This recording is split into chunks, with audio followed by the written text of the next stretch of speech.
Hello বন্ধুরা, good morning.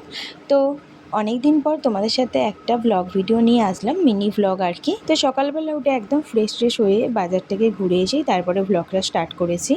বাজার থেকে এনেছিলাম মাছ, তো সেইটাই কাটতে বসে গিয়েছিলাম। তারপর মাছটা কাটা কমপ্লিট করে এই যে দোকান থেকে এনেছিলাম একটু ঘুগনি টিফিন খাওয়ার জন্য।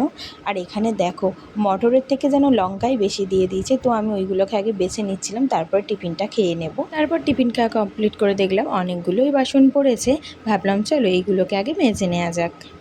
তো বাসনটা মাজতে মাজতে তোমাদের সাথে কিছু গল্প করে নিই। অনেক দিনই হয়ে গেল ভিডিও দিতে পারিনি, কারণ অনেকে হয়তো জানো না বা আমি বলিও নি সবাইকে, আমি এখন বাড়িতে থাকি না, বেশিরভাগটা দোকানেই থাকি, তার জন্যই। তো বাসন মাজা কমপ্লিট করে নিয়ে এই যে বাজার থেকে কিছু সবজি আনা হয়েছিল, সেগুলোকে কিছুটা তুলে রাখলাম আর কিছুটা আজকের জন্য কেটে নিচ্ছিলাম। তার সাথে এনেছিলাম এঁচোড়, যেটা রান্না করব কাল। তো আনাজ টানাজ কাটা একদম কমপ্লিট করে নিয়েছি। এই যে দেখো ওয়েদারটা খুব একটা ভালো ছিল না, জামা কাপড় তো ভিজিয়ে দিয়েছিলাম, বাট দেখো ঝিরিঝিরি বৃষ্টি পড়ছে।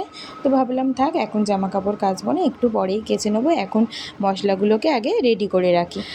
তো আজকের ভোট ছিল, তার জন্যই আজকে আমি বাড়িতে আছি, নয়তো দোকানেই থাকি, তোমাদের একটু আগেই বললাম। তো বাড়িতে থেকে কোনো রেস্ট নেই, দেখতেই পাচ্ছ সকালবেলা উঠে থেকে কত কাজ থাকে, কিন্তু বাড়িতে যখন থাকি না তখনও কাজ থাকে, মনে হয় যে একদিন বাড়িতে থাকবো একটু রেস্ট নেবো, কিন্তু এটা কিন্তু হয়ে ওঠে না। রান্না বসিয়ে দিলাম, প্রথমে মাছ ভাজা দিয়ে শুরু করলাম।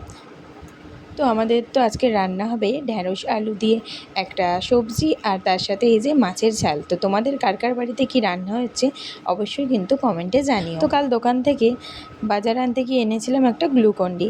তো ভাবলাম ওটাকে ঢেলে রাখি, যেহেতু এটা কাগজের প্যাকেটে ছিল, ওটা মনে হয় ঢেলে রাখলেই ভালো হবে। তাই জন্য একটা সোয়াবিনের ডিব্বা ছিল, মানে সোয়াবিন রেখেছিলাম, সেই সোয়াবিনটা আগে ঢেলে নিলাম। তারপর ওই সোয়াবিন কৌটোটা ভালো করে মুছে তার মধ্যে গ্লুকন্ডিটা ঢেলে নিলাম। আর দেখো এই প্যাকেটের মধ্যে মাত্র এতটুকুই গ্লুকন্ডি ছিল।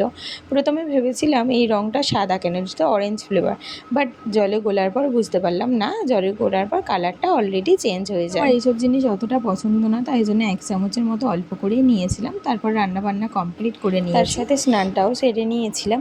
এবার পূজা করে নেব, বাড়িতে তো পূজাটা করতেই হয়। নিজে যখন খাচ্ছি, যে খাবারটা জোটাচ্ছে তাকে তো অবশ্যই আগে যত্ন করতে হবে, তার জন্য এই যে পূজাটা আগে করে নিচ্ছি। তারপর আর কি, খাওয়া দাওয়া করে চলো ঘুমিয়ে নিই। আজকের ভিডিওটা এই পর্যন্তই, কেমন লাগলো অবশ্যই কমেন্টে জানিও। বাই।